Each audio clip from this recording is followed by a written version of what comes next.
किसी को कष्ट देकर के आनंद नहीं मिलता, लेकिन फिर भी इस भारत भूमि में कहीं ना कहीं संस्कृति दूर होती दिखाई दे रही है।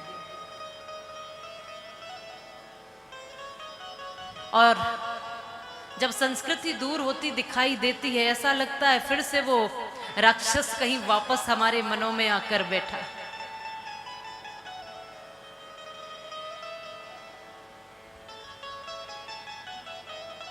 और जरा चिंतन करो, कुछ प्रश्न मैं आपसे पूछूं, आप जरा चिंतन करिए और उसका जवाब दीजिए। और वो जवाब भी आप स्वयं को देना।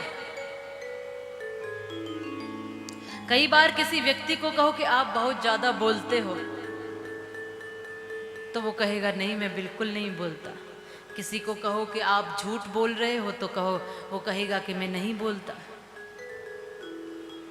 क्योंकि अपनी बुराइयों को आप स्वयं देख सकते हो और किसी के दूसरे के कहने से किसी व्यक्ति में परिवर्तन हो या न हो, लेकिन जब स्वयं आप अपनी अंतरात्मा में उतर कर देखोगे तो निश्चित रूप से आपको पता चलेगा कि मैं कितना भीतर से सही हूं, कितना गलत हूं।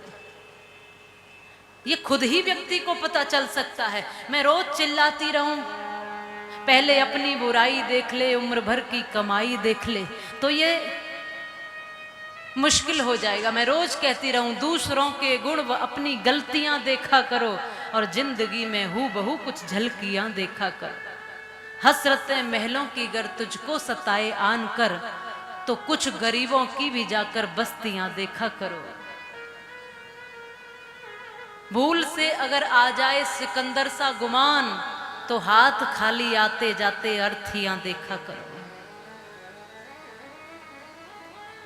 ये जवानी की अकड़ सब धूल में मिल जाएगी, जल चुके हैं शव वो उनकी अस्थियां देखा करो और जिंदगी में हूबहू कुछ झलकियां देखा करो।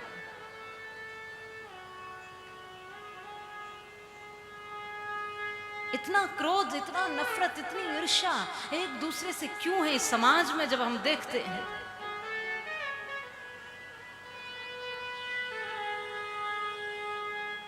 परिवारों में देखें, समाज में देखें, और सच कहूं तो कोई कारण मुझे परिवारों में नजर नहीं आता झगड़े का। कोई कारण नहीं है, बिना कारण के लड़ रहे, बिना कारण के सभी झगड़ रहे एक दूसरे, बिना मतलब छोटी छोटी सी बातों पे। चाहे तो संतुलन बनाया जा सकता है। बहुत से लोग तो पूजा पद्धति के नाम पर लड़ते झगड़ते। मेरी पूजा पद्धति सही है, तुम्हारी सही नहीं है। मेरे देवता श्रेष्ठ है, तुम्हारे श्रेष्ठ नहीं है। जो पूरे जीवन देवी देवता इस समाज को सुंदर बनाने के लिए और धर्म को धारण कराने के लिए पूरा जीवन जिन्होंने दिया, हम उन्हीं के नाम पर झगड़ते रहते। दो लोग कोर्ट कचहरी में पहुंच गए, सर फूटे हुए थे, मुकदमा लगा उन पर। पूछा भैया झगड़े का कारण क्या था? बताया कि हम दोनों मित्र थे, वैसे ही बैठे हुए थे, बस नदी के किनारे बालू में आनंद से बैठे हुए गपशप कर रहे थे। तो एकदम से मेरे मित्र ने, उसमें से एक व्यक्ति ने कहा कि देखो भाई,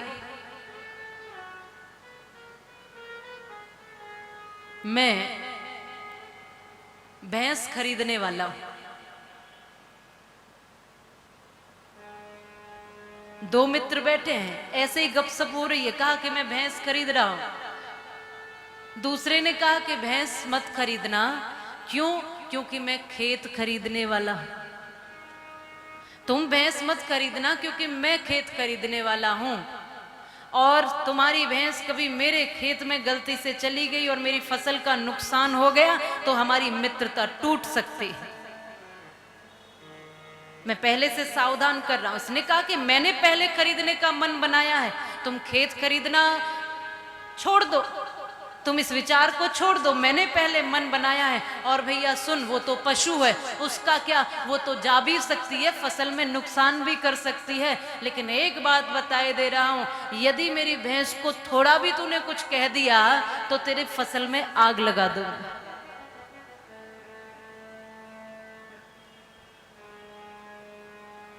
इसने कहा इतनी हिम्मत तेरी ये कहने की मेरी फसल बर्बाद कर दे, जो मैंने मेहनत से जो कमाई उसको तू बर्बाद कर देगा। अब उसने जहां बालू में बैठे हैं उसी में उंगली से एक लकीर खींच दी बड़ी सी, कहा कि देख ये मेरा खेत है, अब इसमें तू अपनी भैंस घुसा के दिखा। इसने भी उस लाइन के आर पार एक बड़ी सी लाइन खींच दी, बोले ये ले, ये मेरी भैंस है, तेरे खेत में घुस गई है, अब तू इसे हाथ लगा के दिखा। अभी समझदारों की बुद्धि देखना, ये मेरा खेत है, अब तो इसमें भैंस घुसा के देखा। यहाँ मेरी फसल खड़ी है, बालू में फसल उगा रहे हैं ये लोग, यहाँ मेरी फसल खड़ी है, इसने भी लंबी लाइन आर पार कर दी है, मेरी भैंस अंदर तक चली गई है, तेरी फसल बर्बाद हो गई, कुछ करके दिखा। अब दोनों में जो मारा मारी शुरू हुई, दोनों के सर फूटे, हॉस्पिटल गए, फिर कोर्ट में पहुंच गए। न तो भैंस खरीदी गई न खेत लिया गया, और सर दोनों के फूट गए। और सच कहूं तो ज्यादातर ऐसे ही झगड़े हैं घर परिवारों में, सब जगह जो देखने को, कोई जिसका मूल नहीं, कोई ऐसी बड़ी वजह नहीं होती है, जब मूल में जाओगे वजह क्या थी, क्यों सर फूटे, कोई वजह ही नहीं है, थोड़ी थोड़ी बातों पर। क्यों? क्योंकि हम अपने मूल को भूल रहे हैं, हम अपने स्वयं के स्वरूप को भूल रहे हैं। क्योंकि हमारा स्वरूप क्रोध नहीं है, हमारा स्वरूप है प्रेम, हमारा स्वरूप अहंकार नहीं है, हमारा स्वरूप है प्रेम, करुणा, दया।